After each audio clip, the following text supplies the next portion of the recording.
Naisip mo na ba kung ano talaga ang may kapangyarihan sa isang relasyon? Ang mga salita mo ba, ang mga aksyon mo, o ang atensyon na ibinibigay mo?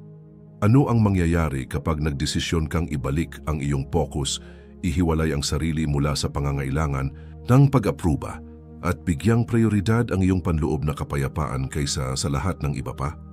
Ano ang mararamdaman nila kapag napagtanto nilang hindi ka na interesado? Hindi ito tungkol sa manipulasyon o pagtatangkang manalo sa isang laro. Ito ay tungkol sa self-control, respeto sa sarili, at mastery ng emosyon, mga katangiang pinahalagahan ng mga Stoiko higit sa lahat. Gaya ng sinabi ni Marcus Aurelius, may kapangyarihan ka sa iyong isipan, hindi sa mga kaganapan sa labas. Kung maiintindihan mo ito, matutuklasan mo ang lakas. Ngayon, tatalakayin natin ng malalim ang sikolohiya ng detachment at ang malalim na reaksyon na nangyayari kapag ang isang tao na dati may buong atensyon mo ay biglang napagtanto na nawala ito. Ang pagbabagong ito ay hindi lamang isang pagsisiwalat para sa kanila. Ito ay isang paggising para sa iyo. Ngunit narito ang susi. Hindi lang ito tungkol sa mga relasyon. Ito ay tungkol sa pagkakaroon ng mastery sa sarili at pagkatutong mamuhay nang magtagumpay sa isang mundo kung saan ang mga distraksyon, hangarin at emosyon ay sinusubukang hilahin ka sa bawat direksyon. Kung ikaw ay nahirapan na panatilihin ang iyong kapangyarihan at focus, ito ay para sa iyo. Kung ang mensaheng ito ay tumama sa iyong puso, i-drop ang empowering phrase na ito sa mga komento. Ang aking kapayapaan ay ang aking kapangyarihan. Magsimula tayo sa tono ng self-mastery at paglago. Ang kalikasan ng interesang interes ay ang salapi ng atensyon sa bawat relasyon, maging romantiko o hindi. Ang taong kumokontrol ng kanilang atensyon ay kadalasang kumokontrol sa dinamika. Kapag nawalan ka ng interes, hindi lang ito simpleng pag-urong mula sa ibang tao, kundi isang hakbang patungo sa iyong sariling kapangyarihan. Ang pagbabagong ito ay maaaring magdulot ng malaking epekto, hindi lang para sa kanila, kundi pati na rin sa iyo. Isa itong signal na nakuha mong muli ang isang bagay na napakahalaga, ang iyong oras, iyong enerhiya, at ang iyong kapayapaan ng isip. Itinuturo sa atin ng mundo na habulin, patunayan ang ating sarili, at ibuhos ang ating enerhiya sa mga tao at bagay na maaaring hindi naman tunay na magbabalik ng parehas na halaga. Ngunit ang mga Stoiko ay nagtuturo sa atin ng ibang paraan. Ayon kay Epictetus, ang yaman ay hindi nasusukat sa pagkakaroon ng malalaking ari-arian, kundi sa pagkakaroon ng kakaunting nais. Hindi ito tungkol lamang sa material na bagay, kundi tungkol sa emosyonal na yaman. Kapag tumigil ka sa paghahabol, inaalis mo ang mga tanikala ng pagnanasa na nagbabaluktot sa iyo at nagpapasunod sa pag-apruba ng iba. Hindi ka na naghahanap ng pag-apruba at sa sandaling iyon, pinapalaya mo ang iyong sarili. Ang kalayaang ito ay hindi mawawala sa pansin. Kapag nawalan ka ng interes, nagiging sanhi ito ng isang puwang, ang kawalan ng iyong enerhiya, atensyon at fokus. At narito ang katotohanan, mas napapansin ng mga tao ang kawalan kaysa sa presensya. Bigla magsisimula siyang magtanong kung ano ang nagbago. Bakit hindi na ang kanyang atensyon ang tanging iyo? Bakit niya nararamdaman ang banayad na sakit ng pagiging hindi pinapansin? Dito nagsisimula ang pag-usisa, ang pagkahumaling at kahit ang pananabik. Ngunit narito ang mas malalim na katotohanan. Ang pagkawala ng interes ay hindi tungkol sa pagmamanipula upang muling mapansin ka. Ito ay tungkol sa pagpaprioritize sa iyong sarili, sa iyong paglago at kapayapaan. Kapag tumigil kang magbigay ng enerhiya sa iba, inililihis mo ito papasok sa iyong sarili. Nagsisimula kang magtayo ng isang bagay na hindi matitinag, ang iyong halaga bilang tao. Sa pagkawala ng interes, hindi ka nagiging kulang, kundi nagiging mas. Mas tiwala sa sarili, mas fokus, mas matatag. Hindi ito tungkol sa pagtanggi o galit, ito ay tungkol sa kalayaan. Ito ay tungkol sa pagbabalik sa iyong sariling landas at pagkakaroon ng realisasyon na ang iyong enerhiya ay sagrado at hindi lahat ay may karapatang makuha ito. Kung nararamdaman mo na ang prinsipyong ito ng self-mastery ay tumutugma sa iyong paglalakbay maglaan ng sandali upang magkomento sa ibaba. Kontrolado ko kung ano ang karapat-dapat sa aking enerhiya. I-affirm natin na ang ating enerhiya ay hindi walang hanggan at ang mga nakikinabang dito ay kailangan itong paghirapan. Ang paunang pagkabasag kapag napagtanto ng isang babae na hindi mo na siya pinapansin, ang unang reaksyon niya ay madalas ang kalituhan. Parang nagbago ang mga patakaran ng laro at naiwan siyang nagtataka kung ano ang nangyari. Bakit hindi mo na siya hinahabol? Bakit nagbago ang iyong enerhiya at hindi na nakatuon sa kanya? Ang sandaling ito ng pagkabigla, ang simula ng pagbabago sa dinamika ng kapangyarihan. Makikita mo, karamihan sa mga tao ay nasanay na mag-expect ng consistency sa atensyon na kanilang natatanggap. Kapag biglang nawala ang atensyon na iyon, nagkakaroon ang puwang. At ang kalikasan ng tao ay ayaw sa isang puwang. Dito nagsasakto ang madilim na sikolohiya at stoicism. Sa isang psikolohikal na pananaw, madalas na naghahangad ang mga tao ng mga bagay na wala na sila. At kapag nag-withdraw ka ng interes, tumutulak ito ng isang bagay na primal, ang takot sa pagkawala, ang pangangailangang maintindihan, at ang pagnanais na muling makuha ang kontrol. Ngunit narito ang lugar kung saan ang stoicism ang nagbibigay ng kalamangan. Hindi tulad ng iba na maaring mag-withdraw ng interes dahil sa sama ng loob o upang manipulahin. Ang stoic na lalaki ay gumagawa nito mula sa isang lugar ng inner peace at respeto sa sarili. Ang iyong pag-atras ay hindi isang reaksyon sa kanyang behavior. Ito ay isang pagsasalamin ng iyong mga pagpapahalaga. Pinili mong unahin ang iyong emosyonal na balanse kaysa sa mga panandaliang kasiyahan ng kanyang atensyon. Sa sandaling ito, maaari niyang subukang ipaliwanag ang iyong pag-detach. Maaari niyang sabihing ikaw ay abala, walang interes o naglalaro lamang ng laro. Ngunit sa kabila ng lahat, alam niyang may nagbago. Ang iyong kawalan ay pinipilit siyang magnilay-nilay sa iyong presensya at dito nagaganap ang tunay na epekto. Tandaan, itinuturo sa atin ng mga Stoic na mag-focus lamang sa mga bagay na nasa ating kontrol. Ang iyong interes, ang iyong atensyon at ang iyong enerhiya. Ang mga ito ay nasa iyong kontrol. Ang paraan ng kanyang reaksyon, sa kanya iyon. Hindi ka nag-withdraw upang mag-provoke ng reaksyon. Nag-withdraw ka upang muling kunin ang iyong kapayapaan. Kung ang prinsipyong ito ng detachment ay tumutugma sa iyo, maglaan ng sandali upang magkomento, ako ay malaya mula sa external na pag-apruba. Ipaalala natin sa ating mga sarili na ang ating halaga ay hindi nakatali sa pag-apruba ng iba. Ito ay nakatali sa kung paano natin pinahahalagahan ang ating sarili. Nagsisimula ang paghahabol. Kapag tumigil ka sa paghahabol, may isang kamangha-manghang nangyayari. Nagbabaligtad ang mga papel. Ang mga bagay na dati tinitingnan, na parang garantisado ay biglang nagiging mahirap abutin. Sa sandaling maramdaman niyang ikaw ay nag-detach, isang instinctive na reaksyon ang matutulungan. Nagsisimula ang paghahabol. Hindi lang ito tungkol sa psikolohiya. Ito ay kalikasan ng tao. Ang mga tao ay nagnanais ng mga bagay na nakikita nilang kakaunti o nawawala. Sa simula, maaaring magpakita siya ng indifference, parang hindi siya apektado sa iyong pag-withdraw. Pero sa kabila nito, ang pagkawala ng iyong atensyon ay sumisira sa kanyang isipan. Nagsisimula siyang magtaka, bakit hindi na siya kumukontak? Baka mali ang paghusga ko sa kanya. Baka nawalan ko siya magpakailanman. Ang mga tanong na ito ay nag-uudyok ng curiosity na mabilis na nagiging pangungulila.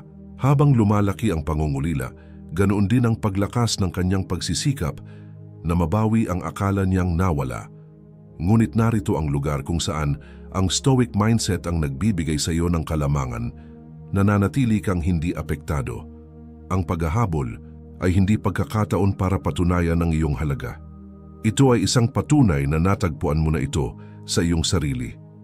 Niyakap mo ang mga salita ni Marcus Aurelius. May kapangyarihan ka sa iyong isipan, hindi sa mga pangyayaring labas sa iyong kontrol. I-realize ito at makikita mo ang lakas. Ang kanyang paghahabol ay hindi ang iyong pag-apruba. Ito ay isang pagpapakita lamang ng pagbabago sa dinamika na nangyayari kapag pinili mong unahin ang iyong kapayapaan at mag-focus sa iyong sarili. Hindi ka na naglalaro ayon sa mga hindi nasasabing patakaran ng walang katapusang atensyon at paghahanap ng pag-apruba. Sa halip, pumasok ka sa isang mas mataas na antas ng emosyonal na kalayaan. Hindi ibig sabihin nito na ikaw ay malamig o walang puso. Ito ay nangangahulugang ikaw ay tiwala sa iyong sarili. Hindi mo na kailangang maghabol para maramdaman mong karapat-dapat ka dahil ang iyong halaga ay hindi kailanman nakatali sa pagkilala ng iba. Ang tahimik na kumpiyansa, ang katahimikan na ito ay siyang dahilan kung bakit ka tunay na kaakit-akit. Kung ito ay tumutugma sa iyong nararamdaman, magkomento sa ibaba. Ang tahimik na tubig ay malalim. Ipaalala natin sa ating sarili na ang tunay na kapangyarihan ay nasa tahimik at matatag na kumpiyansa, hindi sa magulong paghahabol. Phoetropy, sinusubok ang iyong paninindigan. Kapag naramdaman ng isang babae ang iyong detachment at nagsimula siyang maghabol, may isa pang yugto na madalas sumusunod. Sinusubok ka niya. Dito nagiging kawili-wili ang mga bagay. Susubukan niyang sukatin kung ang iyong pag-withdraw ay totoo o isang taktika lamang. Ang iyong tahimik na kumpiyansa ba ay tunay o naglalaro ka lang ng hard to get? Ang mga pagsusubok na ito ay hindi masama. Mga hindi malay na reaksyon sa pagbabago ng dinamika. Maaaring unti-unti niyang ibalik ang kanyang sarili sa iyong buhay. Isang random na text, isang like sa iyong social media, o isang komento na may layuning mag-provoke ng reaksyon. Minsan ang mga pagsusubok na ito ay mas diretsyo. Maaaring tinanong niya ang iyong pag-uugali, nagtataka kung bakit ka nagbago o kung bakit parang malayo ka na. Ang layunin ng mga pagsusubok na ito ay makita kung kaya pa niyang impluwensyahan ka, kung kaya pa niyang mag-occupy ng space sa iyong isipan. At narito kung saan maraming lalaki ang nagkakamali. Iniisip nila na ang mga sandaling ito ay pagkakataon para muling makipag-ugnayan, upang patunayan ang kanilang sarili sa pamamagitan ng pagpapakita ng interes muli. Ngunit ang stoic na lalaki ay hindi nanghihina. Nauunawaan niya na ang mga pagsusubok na ito ay hindi tungkol sa kanya. Tungkol ito sa kanya, sa babae. Nakikita niya ang mga ito para sa kung ano sila. Mga pagtatangka upang bawiin ang kontrol ng isang dinamika na hindi na siya ang may hawak. Dito lumiwanag ang mga turo ng mga Stoic. Gaya ng sinabi ni Epictetus, hindi ang mga nangyayari sa iyo, kundi kung paano ka tumugon dito ang mahalaga. Kapag tumugon ka sa kanyang mga pagsusubok ng may kalmado at kalinawan, ipinapakita mo na ang iyong kapayapaan ay hindi kayang guluhin ng mga panlabas na puwersa. Hindi ka tinatablan ng mga panandaliang emosyon o mga pagtatangkang manipulahin ang iyong atensyon. Ang iyong katatagan ay magpapaisip sa kanya o magpapagod sa kanya. Pero alinmang mangyari, pinapalakas nito ang iyong posisyon bilang isang tao na hindi madaling maimpluwensyahan. Ito ang esensya ng kapangyarihan, hindi ang pagiging dominante sa iba, kundi ang pagkakaroon ng mastery sa iyong sarili. Kung ikaw ay determinado sa landas ng hindi matitinag na paninindigan, magkomento sa ibaba. Matibay ako tulad ng isang bato. Ipaalala natin sa ating sarili na ang tunay na lakas ay matatagpuan sa ating kakayahang manatiling nakatayo, anuman ang bagyo partisem. Ang balanseng misteryo at kumpiyansa isa sa mga pinakakawili-wiling epekto ng pagkawala ng interes ay ang aura ng misteryo na nililikha nito. Kapag tumigil ka sa paghabol, kapag binawi mo ang iyong enerhiya at atensyon, nagiging isang enigma ka. At narito ang tungkol sa misteryo. Ito ay hindi matanggihan. Natural na naaakit ang mga tao sa mga bagay na hindi nila ganap na nauunawaan, sa mga bagay na parang abot kamay, ngunit hindi pa rin maabot. Dito talagang nakatago ang iyong kapangyarihan. Ngunit hindi lang ang misteryo ang humihikayat sa kanya. Ito rin ang kumpiyansa na kaakibat nito.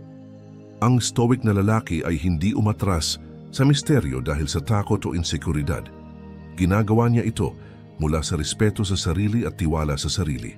Inyakap mo ang pilosopiya ni Marcus Aurelius na nagsabing, huwag nang mag-aksaya ng oras na pag-usapan kung ano ang dapat na maging mabuting tao, maging isa.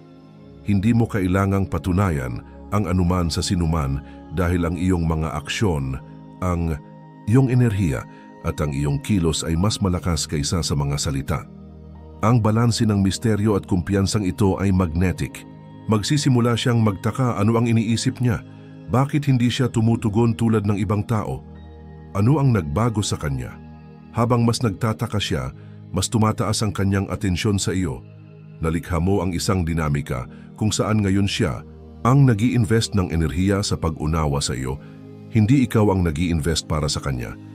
Ngunit narito ang mahalagang bahagi, hindi ito tungkol sa manipulasyon o paglalaro ng laro. Tungkol ito sa pagiging totoo. Ang iyong misteryo ay hindi isang peke. Ito ay likas na resulta ng pagpapokus sa iyong sariling paglago at mga prioridad. Ang iyong kumpiyansa ay hindi mayabang. Ito ay tahimik na lakas na nagmumula sa kaalaman sa iyong halaga. Kapag pinagsama mo ang misteryo at tunay na kumpiyansa, nagiging ikaw ang isang tao na namumukod tangi sa isang mundong puno ng mga predictable na gawain at paghahanap ng pag-apruba. At dito nagiging malakas ang pagbabagong ito. Kung ito ay tumama sa iyo, magkomento sa ibaba. Ang kumpiyansa sa katahimikan ay mas malakas. Ipaalala natin sa ating sarili na ang tunay na lakas ay nasa tahimik at matatag na tiwala sa sarili. Pagmumuni ng emosyon, narito ang bahagi na karamihan sa mga tao ay hindi gaanong pinapansin. Kapag nawala ang iyong interes, pinipilit nitong harapin siya ang kanyang sarili. Ang iyong pagkawala ay lumilikha ng isang vacuum, isang espasyo kung saan wala siyang pagpipilian, kundi ang magnilay sa kanyang sariling mga emosyon, mga aksyon, at mga prioridad. Dito nagsisimula ang tunay na pagninilay. Sa simula, maaring makaramdam siya ng frustrasyon o kalituhan. Bakit nagbago ang iyong atensyon? Ano ang ginawa niya o hindi nagawa to sanhi ng pagbabagong ito? Ngunit habang tumatagal, ang mga emosyon sa ibabaw ay napapalitan ng mas malalim na pagninilay, pagmumuni sa sarili. Nagsisimula siyang magtaka tungkol sa kanyang papel sa dinamika. Masyado ba siyang kampante? Inaasahan ba niyang lagi ka nandyan? O marahil ay sobrang nakatuon siya sa sarili niya at hindi nakita kung ano ang kanyang nawawala? Mula sa perspektibo ng madilim na sikolohiya, ito ang sandali kung saan ang kakulangan ay nagpapalakas ng halaga. Ang mga tao ay likas na pinahahalagahan ang mga bagay na tila bihira o mahirap makuha. Ang iyong pagkawala, ang iyong pag-atras ay nagpapadala ng isang malakas na mensahe. Hindi ako nakadepende sa iyo at ang aking enerhiya ay hindi walang hanggan. Ginagawa nitong muling tasahin niya ang lahat. At sa pagtasa na iyon, ikaw ay nagiging mas makapangyarihan. Ngunit hindi ito tungkol sa pagkuha ng kanyang atensyon o pag-apruba. Ang pananaw ng Stoic ay nagpapalala sa atin na ang kanyang pagmumuni ay isang paglalakbay niya, hindi iyo. Hindi ka umatras para pasikatin siya o manipulahin ang kanyang nararamdaman. Umurong ka dahil ang iyong kapayapaan at pagpapahalaga sa sarili ang mga prioridad mo, at dito matatagpuan ang iyong tunay na kapangyarihan. Ang kagandahan ng prosesong ito ay tumutugma sa isa sa mga pangunahing prinsipyo ng Stoicism: mag-focus sa mga bagay na maaari mong kontrolin at pakawalan ang mga hindi mo kayang kontrolin. Ang kanyang pagmumuni, ang kanyang emosyon, ang kanyang reaksyon, lahat ng ito ay labas sa iyong kontrol. Ang mahalaga ay kung paano mo pinananatili ang iyong composure, ang iyong kumpiyansa, at ang iyong focus sa iyong sariling paglago. Kung ito ay tumama sa iyo, magkomento sa ibaba. Ako ang premyo. Ipaalala natin sa ating sarili na tayo ay mahalaga at ang ating halaga ay hindi nakadepende sa kung paano tayo tinitingnan ng iba. Ang iyong kapangyarihan sa emosyonal na kasarinlan may isang bihirang uri ng lakas na nagmumula sa emosyonal na kasarinlan. Kapag nawala ang iyong interes at iniwasan mo ang pangangailangan ng pagpapahalaga mula sa iba, pumasok ka sa isang lugar ng tunay na kapangyarihan. Dito ka nagiging hindi matitinag, hindi dahil iniwasan mo ang mga tao, kundi dahil nakabuo ka ng isang pundasyon sa iyong sarili na walang makakatalo. Ang emosyonal na kasarinlan ang nagtatangi sa isang stoic na tao. Gaya ng matalinong sinabi ni Seneca, ang isang matalinong tao ay kontento sa kung anong mayroon siya, gaano man ito kaliit. Hindi ito tungkol sa pagtanggi sa koneksyon o pag-ibig. Ito ay tungkol sa paglapit sa mga relasyon mula sa isang lugar ng kabuuan, hindi mula sa pangangailangan. Hindi ka na umaasa sa ibang tao para punan ng anumang puwang dahil wala ng puwang. Ginawa mo ang lahat ng kailangan mong gawin upang punan ito sa sarili mo. Kapag napansin niya ito tungkol sa iyo, babaguhin nito ang lahat. Ang emosyonal na kasarinlan ay kaakit-akit dahil bihira ito. Karamihan sa mga tao ay nahulog sa isang cycle ng paghahanap. Paghanap ng atensyon, pag-apruba at paghahanap ng kahulugan sa iba. Ngunit kapag nakawala ka mula sa siklong iyon, ipinapakita mo sa kanya ang ibang bagay. Ipinapakita mo sa kanya na hindi ka lamang isang tao. Ikaw ay isang taong may lalim, disiplina at lakas sa loob. Ang kasarinlan na ito ay nagtutulak sa kanya upang muling pag-isipan ang kanyang pananaw tungkol sa iyo. Maaaring akala niya ay naintindihan ka na ang iyong interes ay garantisado, na ang iyong atensyon ay isang palaging bagay. Ngunit ngayon, nakikita niyang may isang tao na pinahahalagahan ang kanyang sarili ng labis na hindi nakadepende sa pagpapahalaga mula sa iba. At sa paggawa nito, nagtatamo ka ng respeto, hindi sa pamamagitan ng puwersa kundi sa tahimik na kapangyarihan ng kontrol sa sarili. Tandaan, hindi ito tungkol sa paggawa ng distansya para lamang sa kontrol. Ito ay tungkol sa pag-align sa prinsipyo ng Stoicism na ang iyong kaligayahan ay nagmumula sa loob, hindi sa mga panlabas na bagay. Niyatanggap ang katotohanan na ang tanging bagay na tunay mong pag-aari sa mundong ito ay ang iyong reaksyon dito. Kung ito ay tumama sa iyo, magkomento sa ibaba. Namumuhay ako sa aking kasarinlan. Ipaalala natin ang kapangyarihan ng pagbubuo ng buhay at pagkakakilanlan na hindi matitinag at buo sa sarili nito. 8. Bakit dapat manatili kang detached? Ang detachment ay hindi tungkol sa pagiging malamig o walang pakiramdam. Ito ay tungkol sa pagkakaroon ng kontrol. Kapag pinili mong mag-detach, ikaw ay gumagawa ng isang makapangyarihang pahayag na ang iyong kaligayahan, kapayapaan at layunin ay hindi nakatali sa ibang tao. Ito ay isang radikal na pagbabago mula sa paraan ng pamumuhay ng karamihan sa mga tao, palaging nahulog sa mga emosyon at inaasahan ng iba. Bakit kailangan mong manatiling detached? Dahil ang detachment ay nagpapalaya sa iyo. Pinapalaya ka nito mula sa emosyonal na alon na dulot ng paghahanap ng pagpapahalaga, pag-apruba o atensyon. Inilalapit ka nito sa prinsipyo ng Stoicism na magtuon lamang sa mga bagay na nasa iyong kontrol. Gaya ng sinabi ni Marcus Aurelius, may kapangyarihan ka sa iyong isipan, hindi sa mga pangyayari sa labas. Unawain mo ito at makikita mong may lakas ka. Sa sandaling itigil mong hayaang ang mga panlabas na puwersa ang magdikta ng iyong mood, muling mababawi mo ang iyong lakas. Kapag nanatili kang detached, hindi ka na reactive. Ang kanyang mga kilos, mga salita, at pati na ang kanyang mga pagtatangkang pukawin ng iyong emosyon ay nawawala ang kanilang hawak sa iyo. Sa halip na tumugon ng may emosyon, tumutugon ka ng may kalinawan at kapayapaan. Ang antas ng composure na ito ay hindi lamang nag-uutos ng respeto, kundi nagpapakita rin na ang iyong buhay ay ginagabayan ng iyong mga halaga.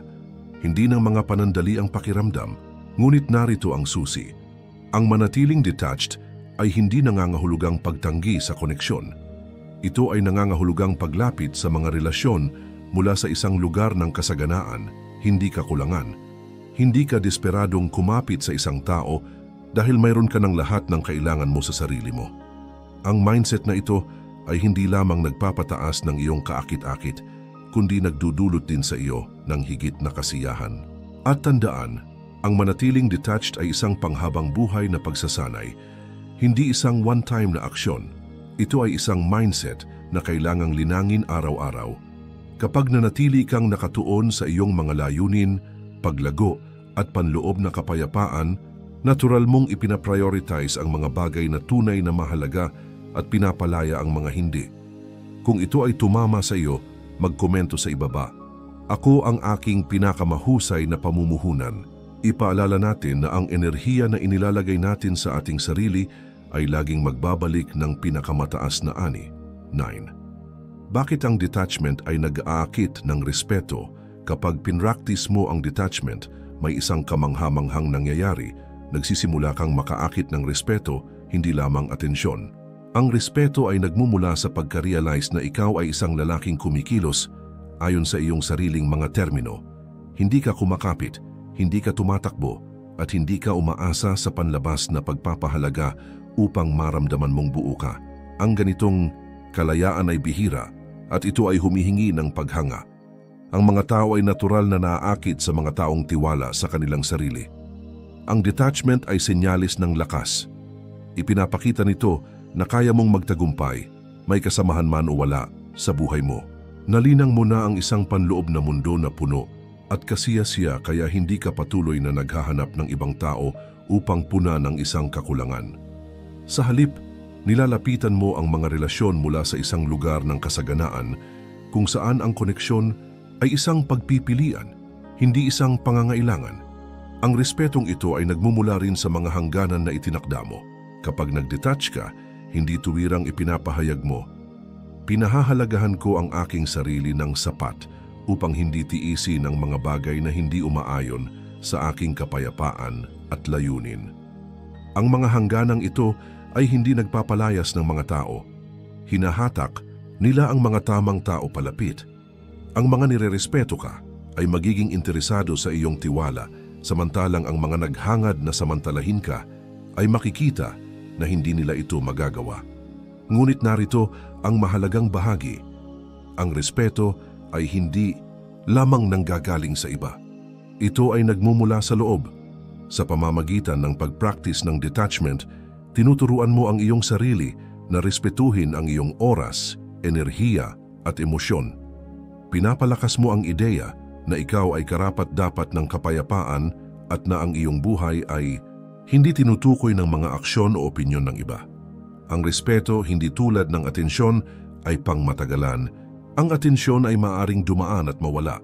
Ngunit ang respeto na iyong nakakamtan sa pamamagitan ng detachment ay nananatili dahil ito ay nakaugat sa isang bagay na hindi matitinag, ang iyong karakter. Kung ito ay tumama sa iyo, magkomento sa ibaba. Ang respeto ay flows mula sa self-respect. Ipaalala natin na ang ating kakayahang magrespeto sa ating sarili ay nagtatakda ng pamantayan kung paano tayo nakikisalamuha sa mundo. 10. Isang stoic na paraan sa mga relasyon ng pagkawala ng interes ay hindi tungkol sa paglalaro ng laro, pagmamanipula, o pagsubok na kontrolin ng ibang tao. Ito ay tungkol sa pagkuha muli ng iyong sariling kontrol. Ito ay tungkol sa pag-unawa na ang iyong kapayapaan, iyong focus, at iyong enerhiya ay ang iyong pinakamahalagang yaman. Kapag nag-detach ka mula sa pangangailangan ng validation o atensyon, binubuksan mo ang pinto sa isang bagay na mas malaki, kalayaan. Ang stoic na paraan sa mga relasyon ay simple ngunit malalim. Mag-focus lamang sa mga bagay na nasa loob ng iyong kontrol. Hindi mo kayang kontrolin kung paano magre-react ang isang tao, kung ano ang nararamdaman nila tungkol sa iyo, o kung pinahahalagahan ba nila ang iyong presensya. Ang maaari mong kontrolin ay kung paano mo dadalhin ang iyong sarili, kung paano ka magre-respond, at kung gaano karaming enerhiya ang pipiliin mong ibigay. Hindi ito tungkol sa pagiging walang pakialam, ito ay tungkol sa balanse. Nagmamalasakit ka pero hindi ka kumakapit. Nagmahal ka pero hindi mo nawawala ang iyong sarili. Kapag na-realize ng isang babae na nawalan ka ng interes, hindi lang ito isang pagbabago sa relasyon, ito ay isang pagbabago kung paano mo pinahahalagahan ang iyong sarili. Ang kanyang reaksyon, kung ito man ay pagkalito, pang-uusig o pagmumuni-muni, ay pangalawa sa tunay na aral dito. Ang iyong halaga ay hindi kailanman nakatali sa pananaw ng iba. Nagtayo ka ng pundasyon sa self-respect, self-discipline at self-mastery. Sa huli, ang iyong kakayahang manatiling kalmado, tiwala at detached ang siyang nagtatangi sa iyo. Ito ang nag-aangat sa iyo mula sa kaguluhan ng emosyon at reaksyon na nangingibabaw sa maraming relasyon. Sa pamamagitan ng pagsasabuhay ng mga stoic na prinsipyo, hindi mo lamang binabago ang dynamics ng iyong mga interaksyon, binabago mo ang iyong sarili. Kaya't habang nagpapatuloy ka, tandaan ito, ang detachment ay hindi kawalan ng pagmamahal. Ito ay presensya ng karunungan. At ang karunungan na nakabatay sa self-control ang nagpapahintulot sa iyo na magtagumpay sa bawat aspeto ng iyong buhay. Kung tumama sa iyo ang mensaheng ito, magkomento sa ibaba. Ako ang may kontrol sa aking kapalaran. Magtulungan tayo upang magsanib puwersa na magtagumpay at manatiling nakatutok sa mga bagay na tunay na mahalaga.